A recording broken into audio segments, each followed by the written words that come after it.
Cabinet मंत्री सतपाल महाराज ने लोक निर्माण विभाग की समीक्षा बैठक, जिसमें सचिव के साथ साथ तमाम अधिकारी गण भी रहे मौजूद।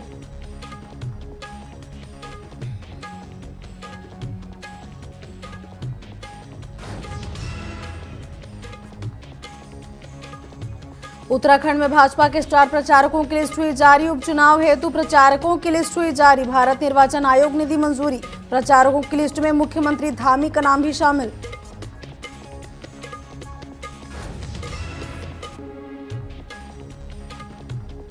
नैनीताल 2 दिवसीय दौरे पर मुख्यमंत्री धामी आज सुबह मॉर्निंग वॉक पर निकले, जहां लोगों से की मुलाकात।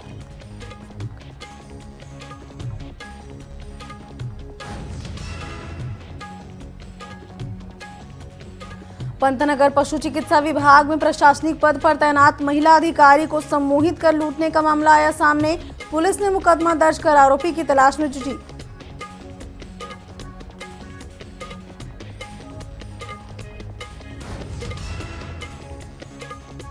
और अल्मोड़ा के बिनसर वनाग्नि में 4 वन कर्मियों की मौत को लेकर पूर्व सांसद प्रदीप टम्टा ने वन मंत्री के इस्तीफे की मांग की। वन मंत्री से नैतिकता के आधार पर की इस्तीफे की मांग।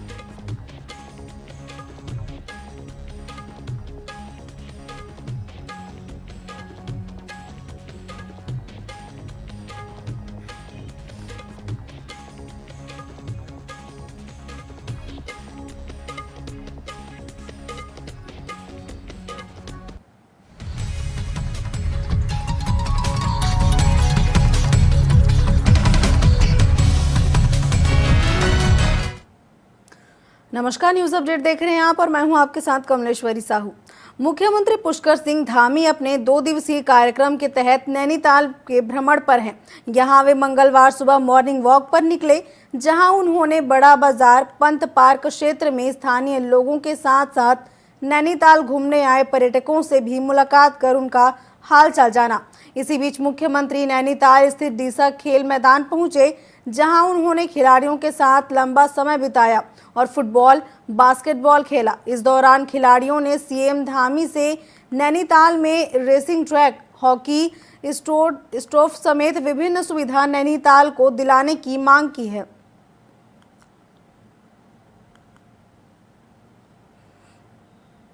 सभी हमारे बच्चे खिलाड़ी सब यहाँ पर जो है खेल रहे हैं और प्रैक्टिस भी कर रहे हैं, अपने व्यक्तित्व का विकास भी कर रहे हैं, बहुत सारी चीज़ें सीख रहे हैं। ये ग्राउंड भी देखा है, यहाँ लोगों से भी मिला हूँ। इसका पूरा निर्माण का कार्य भी चल रहा है। कुछ लोगों ने फीडबैक भी दिए हैं, तो उन्हीं फीडबैक के आधार पर इसका पूरा रेनोवेशन होगा और बड़ा उत्साह है बच्चों में, सब में। मैं सबको बहुत शुभकामनाएं देता हूँ। हॉकी की टीम से जब मैं मिला, हरियाणा की टीम थी, भिवानी से आई है, तो बचपन में जब हॉकी खेला करते थे तो मैं कैसे डबलिंग करते हैं, कैसे करते हैं, मैं उनसे पूछ रहा था कि ऐसे ही होता है क्या। योग देखिए संपूर्ण दुनिया का योग हो गया है। इसको संपूर्ण दुनिया का योग बनाने का काम हमारे आदरणीय प्रधानमंत्री नरेंद्र मोदी जी ने किया। उनके आह्वान पर आज संपूर्ण विश्व 21 जून को योग दिवस मना रहा है। ये हम सब भारतवासियों के लिए गौरव की बात है कि आज वो जन जन का योग और घर घर का योग बन गया। हमारे देश में बहुत तेज़ी से योग का प्रचार प्रसार हो रहा है। हर एक व्यक्ति अपनी दैनिक दिनचर्या में योग को अपना रहा है। कैबिनेट मंत्री सतपाल महाराज ने लोक निर्माण विभाग की समीक्षा बैठक की। इस दौरान प्रदेश में सड़कों को और सुदृढ़ बनाने को लेकर अधिकारियों को निर्देश दिए गए हैं। उन्होंने कहा कि बरसात से पहले प्रदेश की खराब सड़कों को ठीक कर दिया जाए, साथ ही मानसून के सीजन में वैकल्पिक मार्गों की भी व्यवस्था की ओर ध्यान दिया जाए।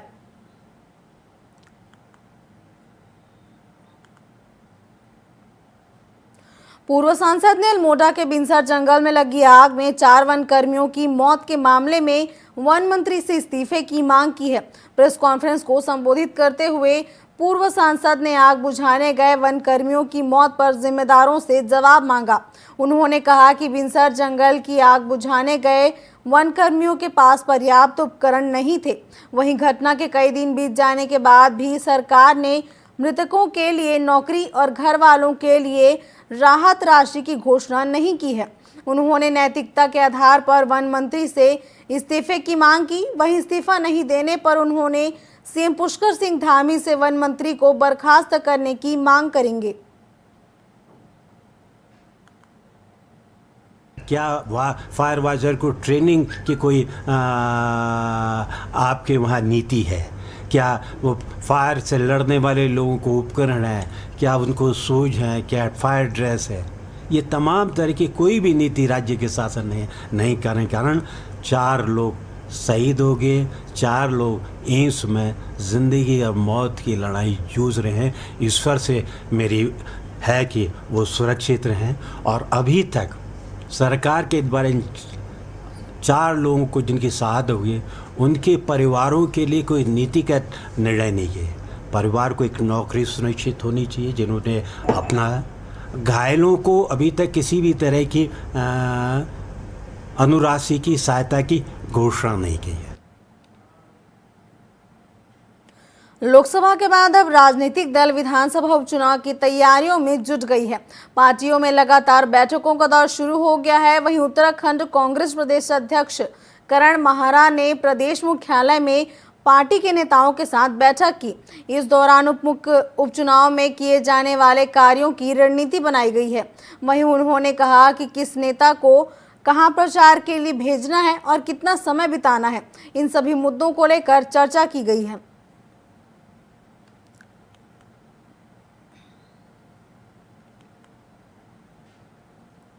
चुनाव की रणनीति पे चर्चा अपने संगठन के पदाधिकारियों के साथ मैंने की है। सभी फ्रंटलों के और हमारे जो आनुवांशिक संगठन है उनके अध्यक्षगणों को बुलाया गया था। उसमें अलग अलग लोगों को अलग अलग किस्म की जिम्मेदारी दी गई और पार्टी की क्या एक्सपेक्टेशंस अपने अध्यक्षगणों से है वो उनको बताया गया है, और इम्पोर्टेंट रिस्पॉन्सिबिलिटीज़ उनको दी गई हैं। वो अपने काम में लग भी गए हैं, और प्रभारियों की नियुक्ति कैसे करनी है, किन विधायकों की कहाँ ड्यूटी लगेगी दोनों इलेक्शंस में, कौन सीनियर्स कहाँ ज़्यादा टाइम देंगे, इन सभी पे चर्चा विमर्श हुआ है और उसी को हम अभी लिपिबद्ध भी कर रहे हैं। देहरादून के रायपुर थाना क्षेत्र में सोमवार को हुई गोलीबारी में एक व्यक्ति की मौत के बाद स्थानीय लोगों में आक्रोश है। आक्रोशित लोगों ने मंगलवार को आरोपियों की गिरफ्तारी और उचित कार्रवाई की मांग को लेकर रिंग रोड पर जमकर हंगामा किया। मामले को लेकर टीवी 24 संवाददाता वैभव पटवाल ने स्थानीय लोगों से बातचीत की है। नमस्कार सर, मौजूद हूँ रायपुर क्षेत्र के 6 नंबर पुल पर, जहाँ पर जो एक धरना प्रदर्शन यहाँ पर चल रहा है। देख सकते हैं पीछे कल की बात में, कल यहाँ पर एक गोलीकांड यहाँ पर हुआ, जिसके मद्देनजर यहाँ पर जो यहाँ के जो क्षेत्र जनता है यहाँ पर धरना प्रदर्शन के लिए बैठी है कि किस प्रकार की जो पुनरावृत्ति है दोबारा यहाँ पर ना हो पाए। कुछ महिलाएं यहाँ पर मौजूद हैं, वो भी यहाँ पर लगातार धरना प्रदर्शन कर रही है और मांग कर रही हैं कि जो कल यहाँ पर गोलीकांड हुआ है जैसा गोलीकांड यहाँ पर दोबारा ना हो पाए। कुछ महिलाओं के पास चलेंगे, उनसे जानेंगे कि क्या कुछ कहना है उनका। मैम, आप लोग धरना प्रदर्शन के लिए यहाँ बैठे हैं, तो क्या कुछ प्रमुख मांग है आपकी? देखिए, सबसे प्रमुख मांग हमारी यही थी कि 302 उस पर धारा लगे, उस पर गैंगस्टर एक्ट लगे, उस पर आर्म्स एक्ट लगे, उसकी संपत्तियों की जांच हो। ये हमारी मुख्य थी, जो हम लोगों ने, इन्होंने हमें कल भी हमें वादा किया था कि ये सब करेंगे, लेकिन उन्होंने कल भी हमारा जाम खुलवाया नहीं किया, और आज भी हमारा जाम खुलवाना चाहते हैं।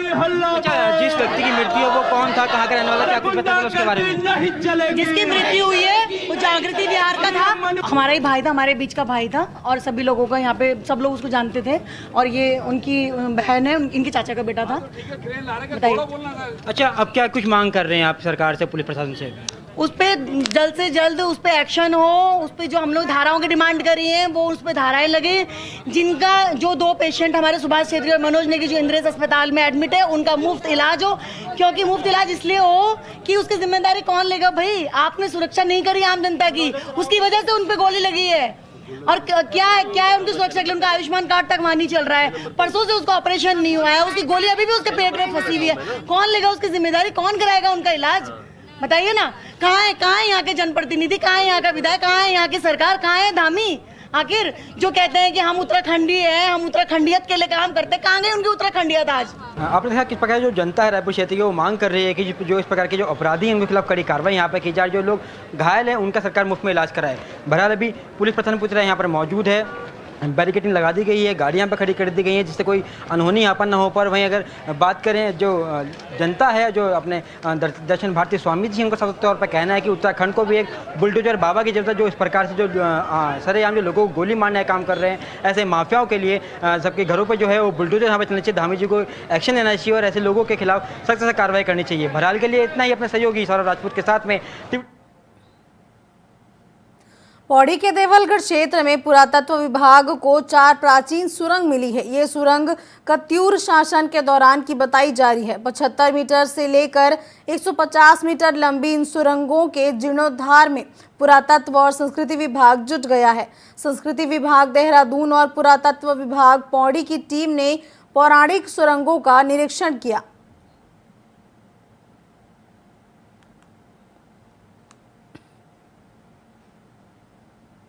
देखो, देवलगढ़ मंदिर हमारा राज्य संरक्षित स्मारक है। यहाँ पर गौरा देवी मंदिर भी है और विष्णु मंदिर भी है। और इसके जहाँ तक आप ये सुरंग की बातें कर रहे हैं, ये मंदिर से नीचे करीब मंदिर से लगभग जो है 100 मीटर की दूरी के बाद सुरंग आते हैं, क्योंकि बीच में जो सड़क निर्माण कार्य हुआ है उसकी वजह से थोड़ा सा ये लगता है कि ये अलग पार्ट है, नहीं तो पूरी रॉक एक चट्टान एक था। हमारा अनुमान है कि राजा जयपाल के जमाने में ही राज परिवार की सुरक्षा के हेतु, आपातकाल में सुरक्षा के हेतु उन सुरंगों का निर्माण किया गया था जो अलग अलग जगह पे हैं। हमारा अनुमान ये भी है कि उन सुरंगों का अंदर संपर्क होना चाहिए और ये पर्यटन की अपार संभावना है। खेल कूद के बच्चों के खेल कूद के लिए वो हो सकता है। और गढ़वाल विश्वविद्यालय इतिहास विभाग के अध्यापक और छात्र वहाँ आए थे, उन्होंने भी उन सुरंगों को देखा था।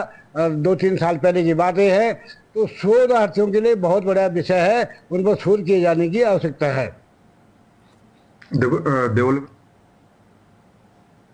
चमोली के गोपेश्वर नगर पालिका में बीते कई दिनों से पानी न आने की समस्या को लेकर स्थानीय निवासियों ने जल संस्थान का घेराव किया है। साथ ही पानी सुचारू करने की मांग करते हुए कहा कि अगले 2 दिनों तक यदि पानी सुचारू नहीं होता तो वह बद्रीनाथ उपचुनाव का बहिष्कार करेंगे, जिसकी जिम्मेदारी शासन प्रशासन की होगी।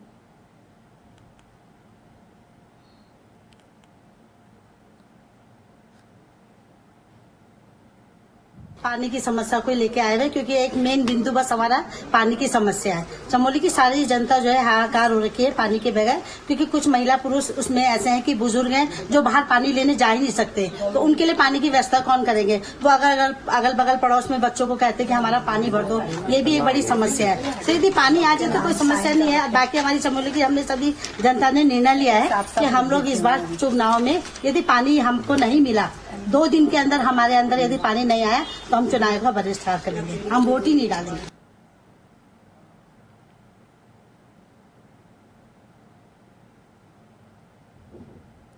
हरिद्वार के रायपुर थाना क्षेत्र में घटित हत्याकांड में देहरादून पुलिस ने सभी 7 अभियुक्तों को गिरफ्तार कर लिया है। देर रात्रि ही देहरादून और हरिद्वार पुलिस की टीम की संयुक्त घेराबंदी में अभियुक्त मनीष योगेश को पुलिस मुठभेड़ के दौरान गिरफ्तार किया गया। एसएसपी देहरादून द्वारा अभियुक्तों के बारे में जानकारी प्राप्त होने पर एसएसपी हरिद्वार से बातचीत कर यह कार्रवाई की गई है। वहीं मुठभेड़ के बाद घायल बदमाशों को उपचार के लिए अस्पताल में भर्ती कराया गया है।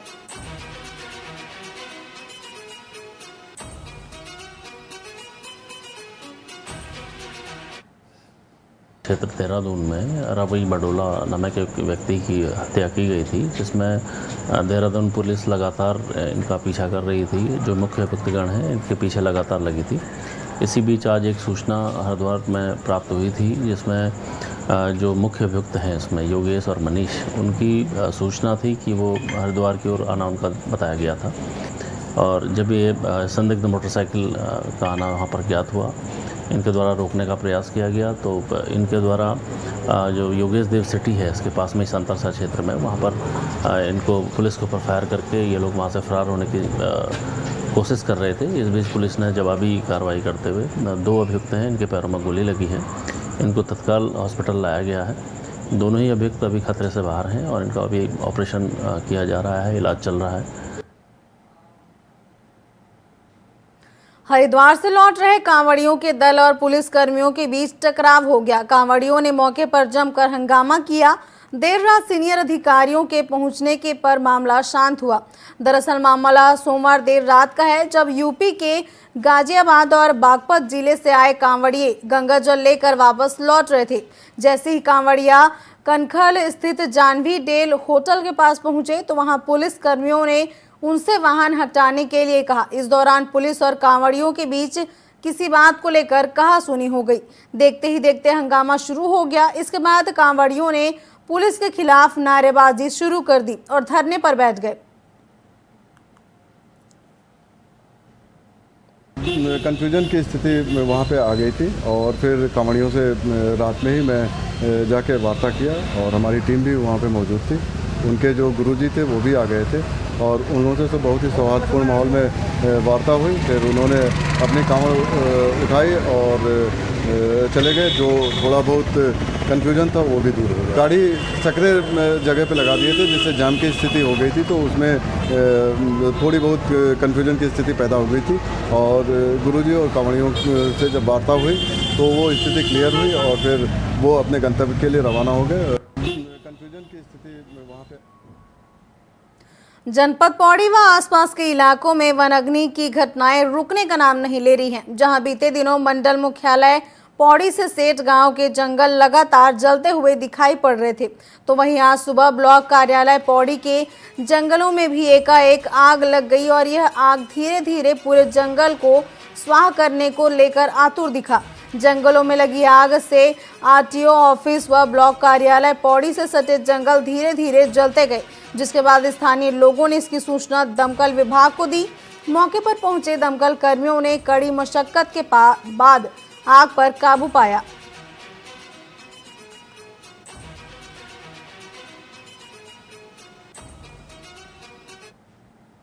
साढ़े 11 के लगभग आरटीओ की तरफ से किसी शरारती तत्व ने आग लगाई है और वो आग ब्लॉक कार्यालय तक बिल्कुल पहुंच चुकी थी।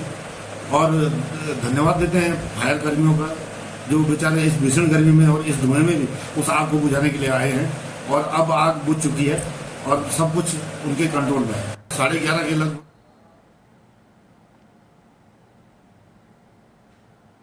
यहाँ पर जो है ये जो यहाँ पर कॉलोनी है पीजी कॉलेज की डिग्री कॉलेज की कॉलोनी, इन लोगों को मैंने 2 दिन पहले भी समझाया था इधर झाड़ी झूड़ी साफ करें और पानी वानी भर के रखें और थोड़ा अवेयर रहें, लेकिन ये लोग बहुत लापरवाह है। और परसों तो यहाँ अंदर तक आग जाने वाली थी, लेकिन हमने तत्काल यहाँ पर जो है अग्नि सुरक्षा कार्य का फायर ब्रिगेड को फोन किया। फायर ब्रिगेड ने भी मदद की और इधर के जो इंस्पेक्टर साहब हैं उनको भी बुलाया। यहाँ पर 3-4 गाड़ियां थी, वो भी जलने वाली थी, लेकिन हमने बड़ी सूझबूझ के साथ और बहुत मेहनत के साथ उन गाड़ियों को भी बुलाया। एक गाड़ी यहाँ पर शेष रह गई थी, उनको भी इंस्पेक्टर साहब के द्वारा जो है मेरे द्वारा कॉल किया गया, एसडीएम महोदय को फोन किया गया। यहाँ पर जो है ये जो यहाँ पर कॉलोनी है पीजी कॉलेज की डिग्री कॉलेज की कॉलोनी, इन लोगों को मैंने 2 दिन पहले भी समझाया था इधर झाड़ी झूड़ी साफ करें और पानी वानी भर के रखें और थोड़ा अवेयर रहें, लेकिन ये लोग बहुत लापरवाह है। और परसों तो यहाँ अंदर तक आग जाने वाली थी, लेकिन हमने तत्काल यहाँ पर जो है अग्नि सुरक्षा कार्य का फायर ब्रिगेड को फोन किया। फायर ब्रिगेड ने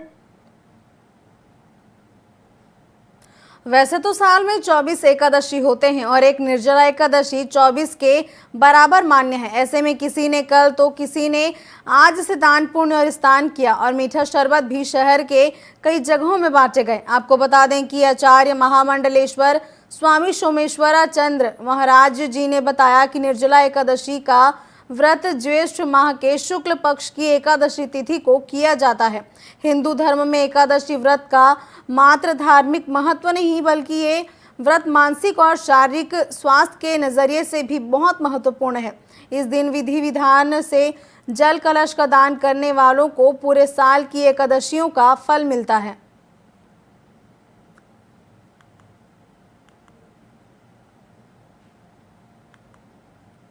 एकादशी आज के दिन ही बैकुंठ भूमि में भगवान विष्णु के अंगों से एकादशी का जन्म हुआ था।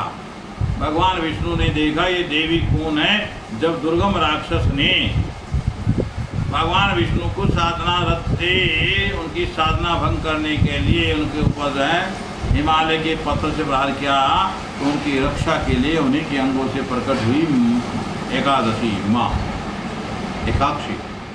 और एकादशी निर्जला एकादशी पूर्ण साल तक एकादशी का व्रत हम करते हैं, मानते हैं। एकादशी पुण्यदायिनी है।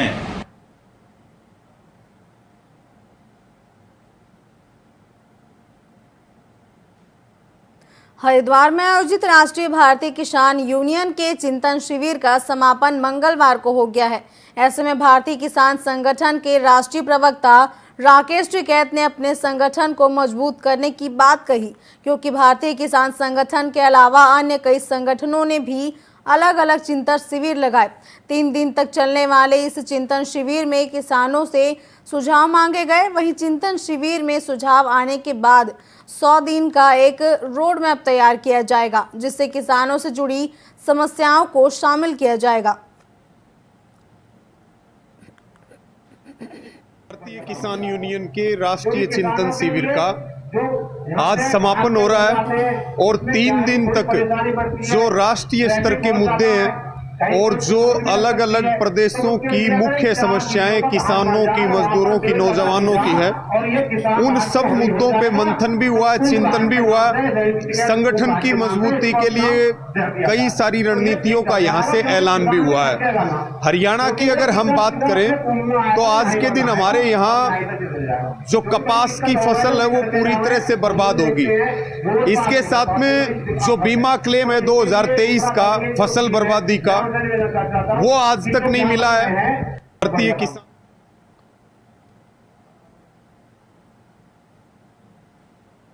लोकसभा चुनाव में उत्तराखंड से 5 कमल खिलने के बाद अब भाजपा का आगामी निकाय व उपचुनाव पर फोकस है। देहरादून में 2 विधानसभा सीटों पर 10 जुलाई को उपचुनाव होने जा रहे हैं।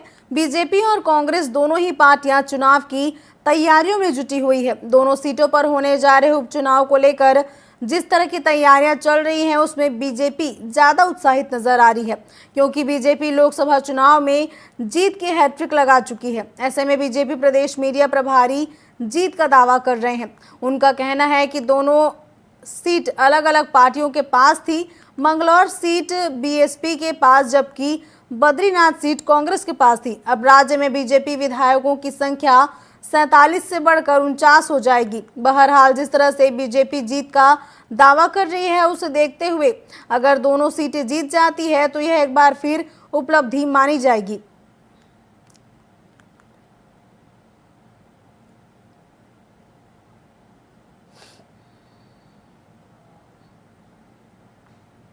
उत्तराखंड में मौसम का मिजाज पल पल बदल रहा है। जहां एक ओर जंगलों में आग धधक रही है, तो वहीं दूसरी ओर बादल आंख मिचौली खेल रहे हैं। वहीं उत्तराखंड मौसम विभाग ने प्रदेश के पहाड़ी जिलों में बारिश होने की संभावना जताई है। साथ ही मौसम विभाग ने येलो अलर्ट जारी कर लोगों को सतर्क रहने की अपील भी की है। इसके अलावा राज्य के मैदानी क्षेत्रों में कहीं कहीं 30 से 40 किलोमीटर प्रति घंटे की रफ्तार से हवाएं चलने की संभावना भी जताई गई है।